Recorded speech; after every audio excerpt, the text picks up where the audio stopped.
Price லோட எல்லாம் நல்லா இருக்கேன்னு நினைக்கிறேன். கத்தருக்குள்ள எப்போதும் ஒரு சந்தோஷமா இருக்கேன். ஏசப்பா அது எப்போதும் விரும்புகிறாங்க. இன்னைக்கு கூட ஏசப்பா சொல்கிற ஒரு வார்த்தைன்னா, எல்லாரும் நீ பகைக்கிறாங்க.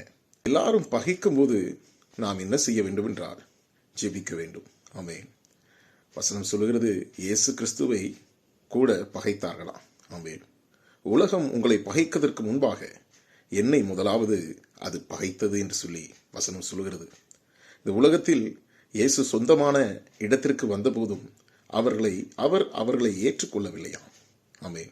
நம்ம வாழ்க்கையில் கூட சில நேரத்தில் நம்முடைய சொந்தங்கள், நம்முடைய நண்பர்கள், நம்முடைய சுற்றி இருக்கிற ஜனங்களுக்கு முன்பாக நாம் பகைக்கப்படும் போது ஆண்டவர் சொல்லுகிறார், பகைக்கிறவர்களுக்காக ஜெபம் பண்ணுங்கள், அவர்களை சபியாதிருங்கள், அவர்களை ஆசீர்வதித்து ஜெபம் பண்ணுங்கள் என்று சொல்லி ஆண்டவர் ஒரு ஆலோசனை கொடுக்கிறார்.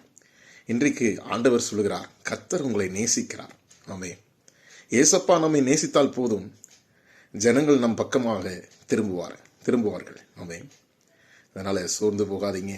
என்னை அவங்க நேசிக்கலை, என்னுடைய சொந்தங்கள் நேசிக்கலை, என்னுடைய நண்பர்கள் என்னை நேசிக்கலை, என்னை விட்டு தூரமாக இருக்கிறார்கள் என்று சொல்லி கவலை கொள்ளாதீர்கள்.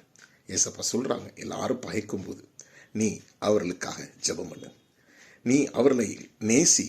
ஆமென். கர்த்தர் நிச்சயமாக உங்களை பகைத்தவர்கள் உங்கள் பட்சமாய் வருவார்கள். இந்த வார்த்தை நம்புங்க. கர்த்தர் உங்களை ஆசீர்வதிப்பார். God bless you.